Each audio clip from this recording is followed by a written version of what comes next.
कहीं कम हमारा वेस्टेज है। मध्य प्रदेश में अनलॉक से पहले सरकार के मंत्री लोगों को जागरूक करने में जुट गए। अगर हालात काबू में रहे तो राज्य सरकार वहां 1 जून से धीरे धीरे कोरोना कर्फ्यू हटाने की शुरुआत कर सकती है। लेकिन अनलॉक का सिलसिला शुरू होने से पहले राज्य सरकार ने राज्य में घर घर सरकार नाम की मुहिम की शुरुआत की, जिसके तहत मंत्रियों को लोगों को जागरूक करने की जिम्मेदारी सौंपी गई। मध्य प्रदेश में 1 जून से जो सरकार है कोरोना अनलॉक करने की तैयारी में है। भोपाल में मंत्री विश्वास सारंग ने इस बात का जिम्मा संभाला और लाउडस्पीकर के जरिए लोगों तक ये बात पहुंचाई कि रियायत पाने के लिए उन्हें नियमों का सख्ती से पालन करना होगा। सुनिश्चित करें कि इस महीने के अंत तक हमारे शहर को कोरोना मुक्त करेंगे। मध्य प्रदेश सरकार 1 जून से कोरोना कर्फ्यू में थोड़ी थोड़ी ढील देने की तैयारी कर रही है। अब मध्य प्रदेश में हम सुचारू रूप से जीवन चले इसकी व्यवस्था कर रहे हैं। हालांकि किस शहर में कितनी छूट देनी है इसका फैसला 31 मई को हालात का मुआयना करने के बाद लिया जाएगा, जिसके लिए 5 कमेटियां बनाई गई हैं, जिनमें राज्य के अलग अलग महकमे के मंत्री होंगे, जो अनलॉक यानी राज्य में कोरोना कर्फ्यू हटाने और वैक्सीनेशन समेत ऑक्सीजन और लोगों में जागरूकता जैसे मुद्दों पर रणनीति बनाएंगे।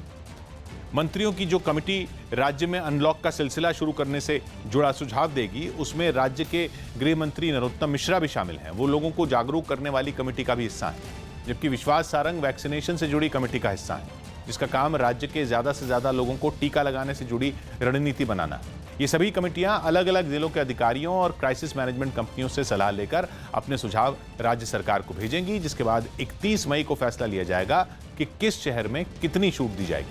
हालांकि सरकार ने संकेत दे दिए हैं कि फिलहाल वो सिनेमा हॉल, मॉल या कोचिंग सेंटर जैसी भीड़-भाड़ वाली जगह खोलने के मूड में नहीं। झारखंड में वैक्सीन बर्बादी पर गोड्डा के बीजेपी सांसद निशिकांत दुबे ने झारखंड सरकार को घेरा। उन्होंने राज्य के मुख्यमंत्री पर भी हमला बोला। आज जो आंकड़ा आया है स्वास्थ्य मंत्रालय का, और उसमें कहा है कि सबसे ज़्यादा यदि वैक्सीन की कहीं बर्बादी हुई है तो वो झारखंड में हुई है 37.3%। और ये झारखंड के मुख्यमंत्री के लिए एक डूब मरने वाली बात है। ये वैक्सीन की जो चोरी है, और उसके बाद जो चीफ मिनिस्टर ऑफिस का जो बयान आया है कि ये 4.65 है और हम आंकड़ा दे रहे हैं, हम आंकड़ा के खेल में नहीं जा रहे। श्रीलंका की राजधानी कोलंबो के पास समंदर में एक जहाज पर लगी आग को भारतीय कोस्ट गार्ड की मदद से बुझा लिया गया। इस काम के लिए श्रीलंका की सरकार ने भारत से मदद मांगी थी। जिस जहाज के साथ ये हादसा हुआ वो गुजरात के हजीरा से सामान लेकर कोलंबो के लिए रवाना हुआ था। लेकिन कोलंबो पहुंचने से पहले ही उसमें भयंकर आग लग गई। बताया गया कि जहाज पर यह आग धमाके के बाद लगी और पलक झपकते ही वो आग का गोला बन गया, जिसके बाद बीच समंदर में आग की खतरनाक लपटें और काले धुएं का गुबार उठता दिखाई दिया। हादसे के वक्त उस जहाज पर सामान से भरे करीब 70 कंटेनर लदे थे, जो आग के शोलों में बुरी तरह से धधकते नजर आए।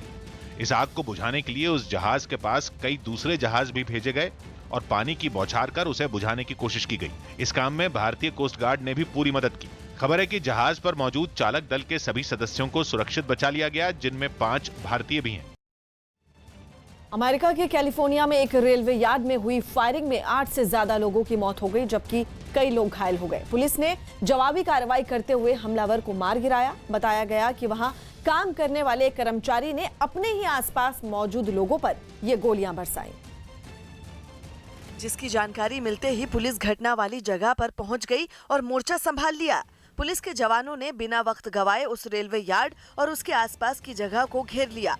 इसके बाद कुछ पुलिस वाले आरोपी को पकड़ने के लिए रेलवे यार्ड के अंदर जाते दिखाई दिए। इस दौरान हेलीकॉप्टर से बनाए गए इस वीडियो में वहां काफी हलचल होती नजर आई। हमलावर ने आखिर इस घटना को अंजाम क्यों दिया, अब तक इस बात से पर्दा नहीं उठ पाया, जिसके बाद पुलिस इस मामले की छानबीन में जुट गई। और इस वक्त की बड़ी खबर आपको बता दें, फिर से तेल के दाम में बढ़ोतरी देखी गई है। पेट्रोल और डीजल के दामों में फिर बढ़ोतरी। पेट्रोल में 40 पैसे प्रति लीटर की बढ़ोतरी और डीजल के दाम 31 पैसे प्रति लीटर बढ़ाए गए हैं। बड़ी खबर आपको बता दें, फिर से तेल के दाम में उछाल देखा गया है। मुंबई में 100 रुपए के करीब पहुंचा है पेट्रोल। बड़ी खबर, मुंबई में पेट्रोल 99.94 रुपए लीटर हुआ और तेल के दामों में फिर से उछाल। तेल के दाम फिर से बढ़े। पेट्रोल और डीजल के दामों पर फिर बढ़ोतरी।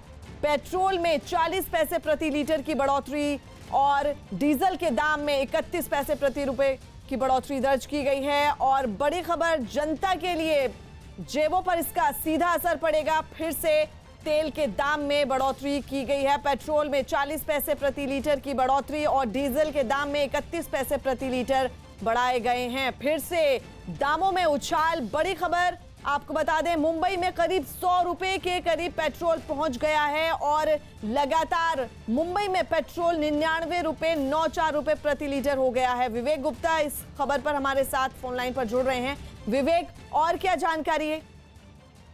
फरा, आपको बताना चाहेंगे कि मुंबई में लगातार पेट्रोल और डीजल के दाम हैं वो पिछले एक हफ्ते से लगातार बढ़ रहे थे। 10 पैसे, 15 पैसे, 20 पैसे, इस तरीके से ये लगातार दाम बढ़ते आ रहे थे। लेकिन आज ये जो दाम है वो अपने मुंबई में अपने सबसे ऊंचे स्तर पर पहुंच चुका है। जो पेट्रोल की जो कीमत है लगभग पूरी तरह से 100 रुपए हो चुकी है। लेकिन जो प्रेजेंट जो रेट अब आ रहे सामने 99.94 रुपए प्रति लीटर पेट्रोल की कीमत है। और वहीं अगर डीजल की बात करें तो डीजल 91.87 प्रति लीटर है। यानी कि आप समझ सकते हैं जो पेट्रोल है वो 100 रुपए को छूने के लिए सिर्फ और सिर्फ 0.06 के पैसे से दूर है। यानी कि इसको अगर हम आम भाषा में जानना चाहें तो जो पेट्रोल है वो मुंबई में लगभग पूरी तरह से 100 रुपए प्रति लीटर हो चुका है।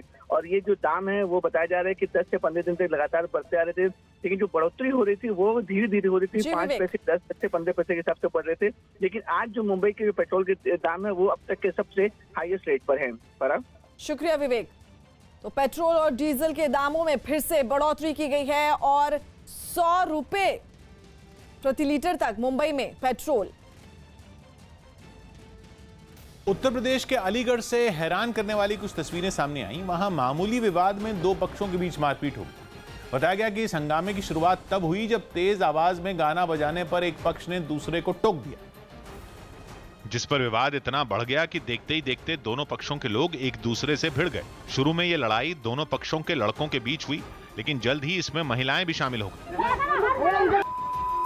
इसके बाद तो वहां जमकर लात और मुक्के चलने लगे। कुछ लोग डंडे बरसाते भी दिखाई दिए। इस बीच एक महिला दौड़ती हुई वहां पहुंची और दूसरे पक्ष के एक आदमी को चप्पल से पीटने लगी, लेकिन तुरंत ही उसे इस हमले का जवाब भी मिल गया।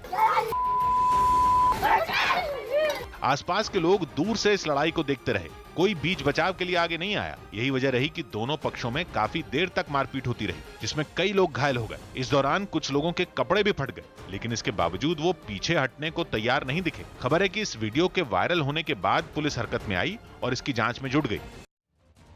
पश्चिम एशिया के देश ओमान